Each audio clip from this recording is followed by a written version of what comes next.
आज का हमारा टॉपिक है प्रॉपर्टीज ऑफ हाइड्रोकार्बन्स। तो हाइड्रोकार्बन के बारे में हमने पढ़ा कि हाइड्रोकार्बन होते क्या हैं, पहले तो आपको पता है। ऐसे कंपाउंड जो किससे बने हुए हैं, सिर्फ और सिर्फ कार्बन और हाइड्रोजन, उन कंपाउंड्स को हम क्या कहते हैं, हाइड्रोकार्बन्स कहते हैं। ठीक है। और इसमें आपने अल्केन्स पढ़े, अल्कीन्स पढ़े और अल्काइंस। असल में अल्केन्स क्या है, वो सेचुरेटेड हाइड्रोकार्बन्स। ठीक है ना, क्या है, सेचुरेटेड हाइड्रोकार्बन। और सेचुरेटेड हाइड्रोकार्बन होते कौन से हाइड्रोकार्बन से, जिनमें कार्बन और कार्बन के बीच में सिंगल बॉन्ड हो। सिंगल बॉन्ड वाले जितने भी हाइड्रोकार्बन है वो क्या कहलाते हैं, अल्केन्स कहलाते हैं, या अनसेचुरेटेड, सॉरी, सेचुरेटेड हाइड्रोकार्बन्स कहलाते हैं। इसके बाद आते हैं अनसेचुरेटेड में। अनसेचुरेटेड में हमने कहा कि जिनमें डबल बॉन्ड होती है और ट्रिपल बॉन्ड होती है। इस कैटेगरी में दो किस्म के कंपाउंड्स आते हैं, एक आते हैं अल्कीन्स और एक आते हैं अल्काइंस। इनके जर्नल फार्मूला के बारे में भी हमने पढ़ा कि जैसे अल्केन का जर्नल फार्मूला क्या रहता है, CnH2n+2। ठीक है। इसी तरह से अल्कीन्स में क्या आ जाता है, CnH2n। ठीक है। और जब हम अल्काइंस की बात करते हैं, ट्रिपल बॉन्ड वालों की, तो उनमें क्या आता है, CnH2n-2, उनका जर्नल फार्मूला रहता है। और बेसिक डिफरेंस क्या है इनके बीच में, अल्केन, अल्कीन और अल्काइन के बीच में, अल्केन में सिंगल बॉन्ड, अल्काइन में ट्रिपल बॉन्ड, एंड अल्कीन्स में डबल बॉन्ड। अब चलते हैं इनकी प्रॉपर्टीज की ओर, ये क्या क्या प्रॉपर्टीज हैं।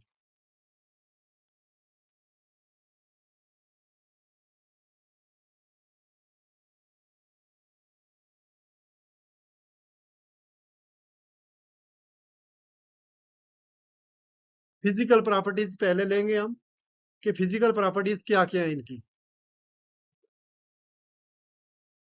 अब पहली प्रॉपर्टी की बात करेंगे, स्टेट एट रूम टेम्परेचर। किस स्टेट में रहते हैं, रूम टेम्परेचर जो है नॉर्मली, उस टेम्परेचर पे क्या है इनकी कंडीशंस। लोअर हाइड्रोकार्बन जो होते हैं यूजुअली गैसेस में रहते हैं। लोअर हाइड्रोकार्बन की स्टेट कौन सी रहती है रूम टेम्परेचर पे, गैस की स्टेट रहती है। जैसे मीथेन है, इथेन है, प्रोपेन है, ब्यूटेन है, ये सभी किस स्टेट में रहते हैं, गैस की स्टेट में रहते हैं रूम टेम्परेचर पे। और जो मीडियम साइड हाइड्रोकार्बन आते हैं वो कैसे रहते हैं, ल्यूकड।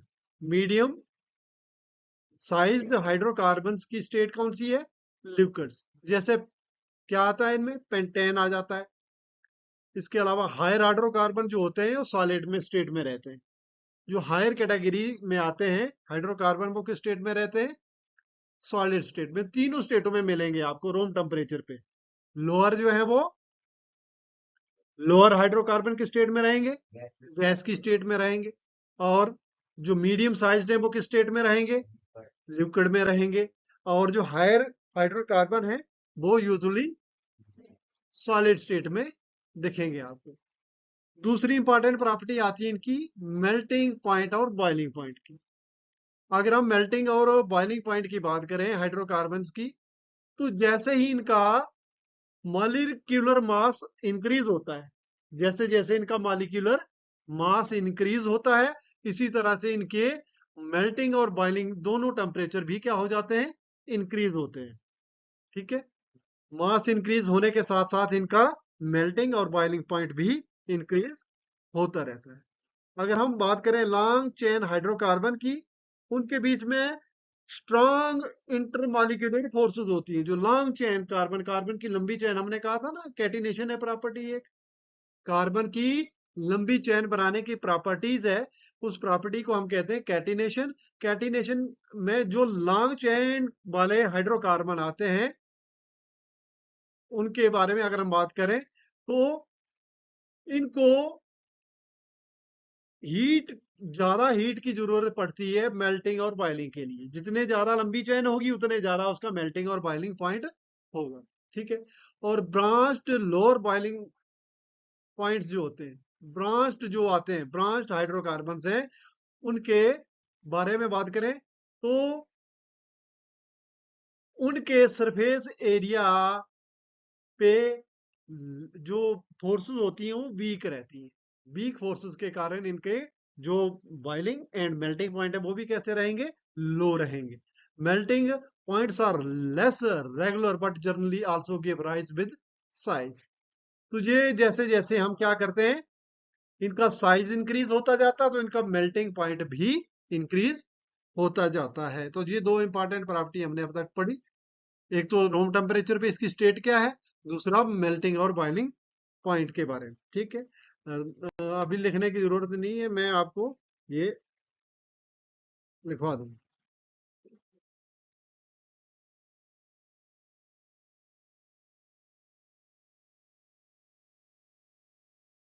अब बात करते हैं इंपॉर्टेंट प्रॉपर्टी तीसरी, सॉल्युबिलिटी क्या है। सॉल्युबल है, सॉल्युबिलिटी क्या होती है, ये किस सॉल्वेंट में घुल जाते हैं।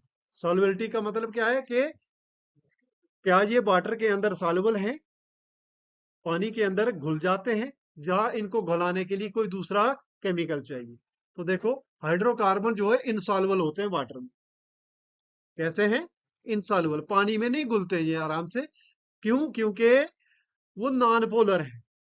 नॉन पोलर ऑर्गेनिक सॉल्वेंट है ये।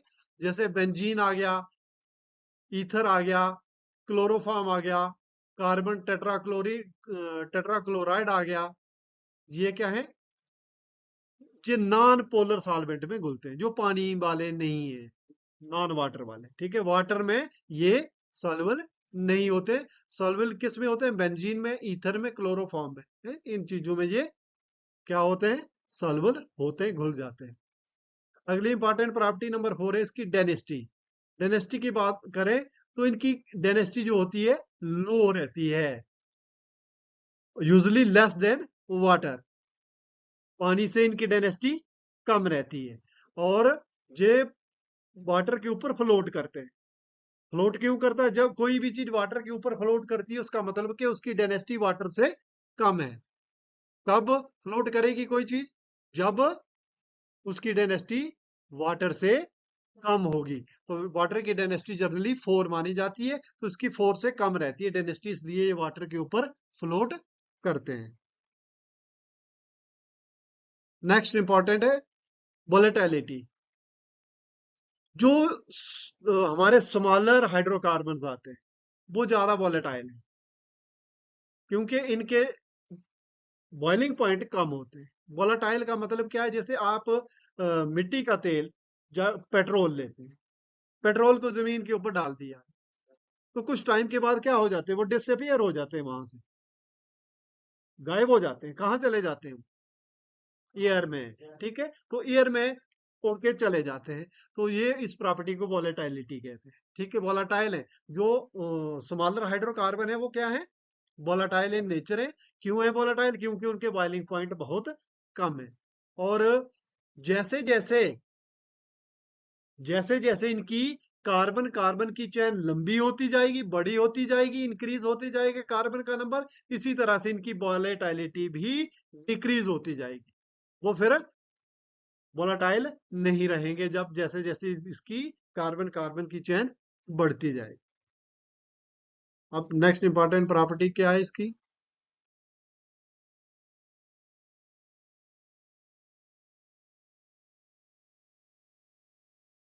कंबस्टिबिलिटी। कंबस्टिबिलिटी का मतलब है कि कितनी जल्दी ये आग जब फायर को कैच करते हैं।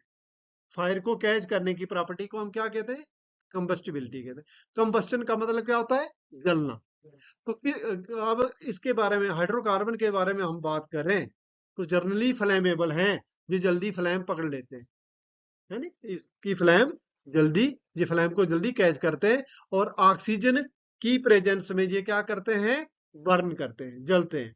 जैसे आप घर में गैस इस्तेमाल करते हैं, है नी, तो वो क्या है, फ्लेम बनती है ना उसकी, तो जल्दी वो आग पकड़ लेता है। जैसे ही छोटी सी चिंगारी कहीं पे गैस को लगती है तो एकदम वो क्या करती है, आग कैच कर लेती है, फायर को कैच करती है। ठीक है, तो हाइड्रोकार्बन ये कैसे हैं, फ्लेमेबल है, जल्दी फ्लेम को पकड़ते हैं। और जब ये इनका कंबस्टन होता है, जलते हैं, तो फिर क्या वहां से क्या निकलता है, कार्बन डाइऑक्साइड रिलीज करते हैं और water. if combustion is complete, carbon monoxide, and soft if combustion is incomplete. अब कंडीशन ये आती है कि उनका कंबस्शन कंप्लीट हो जाता है, कंप्लीटली अगर जल जाते हैं तो कार्बन डाइऑक्साइड और वाटर रिलीज होगा। इनकेस अगर वो कंप्लीटली बर्न नहीं करते हैं, उनका कार्बन पूरी तरह से बर्न नहीं करता है, उस कंडीशन में क्या वहां से रिलीज होता है? Carbon monoxide. ठीक है जी, कार्बन मोनोऑक्साइड निकलेगी। कब निकलेगी? जब इसका कंबस्शन जो हो इनकम्प्लीट हो। नेक्स्ट इंपॉर्टेंट प्रॉपर्टी अब है जे अनसेचुरेटेड हाइड्रोकार्बन में have slightly different physical properties. कौन से? अनसेचुरेटेड। क्यों? क्योंकि बिगेस्ट फैक्टर क्या है? Chain length. क्यों? क्योंकि जैसे जैसे चेन इंक्रीज होती जाती है, इनकी प्रॉपर्टीज में भी थोड़ा सा फिजिकल प्रॉपर्टी में भी वेरिएशन आ जाती है। लेकिन याद रखिए कि जैसे अल्केन्स की हम बात करें तो अल्केन, जितने भी अल्केन के मेंबर्स आएंगे उनकी जर्नल प्रॉपर्टी सेम रहेंगी। और अल्कीन की बात करें तो जर्नल प्रॉपर्टी, सारे अल्कीन की प्रॉपर्टी जो है फिजिकल प्रॉपर्टी जर्नल एक जैसी ही रहती है, उनमें कोई खास डिफरेंस नहीं रहता है। इसी तरह से अल्काइंस की बात करेंगे तो अल्काइंस में भी जर्नल फिजिकल प्रॉपर्टी सेम रहती है, उनमें कोई खास डिफरेंस नहीं आता है। एक मेंबर दूसरा तीसरा चौथा किसी भी मेंबर को ले लेंगे आप इनमें। अगर हम मैं लेता हूं अल्केन में, फॉर एग्जांपल मैं लेता हूं पेंटेन को, पेंटेन की प्रॉपर्टी फिजिकल देखूंगा। उसके बाद में लेता हूं डेकेन को। पेंटेन में कार्बन का नंबर 5 है। कितने कार्बन है? 5। डेकेन में कितने हैं? 10 है, 10 है। चाहे कार्बन का नंबर डिफरेंट है, लेकिन फिजिकली उनकी प्रॉपर्टीज, जो फिजिकल प्रॉपर्टीज है वो क्या है? सेम है दोनों। ठीक है जी। लेकिन जो आपके अनसेचुरेटेड आते हैं, अल्काइंस और अल्कीन्स आते हैं, उनकी थोड़ी सी प्रॉपर्टी उनसे डिफरेंट होती है। किससे? सेचुरेटेड से। क्यों? रीजन क्या रहता है? बिगेस्ट फैक्टर क्या रहता है? Chain length. यानी जैसे जैसे चेन इंक्रीज होती जाएगी उनकी प्रॉपर्टी में भी स्लाइट वेरिएशंस आती जाए।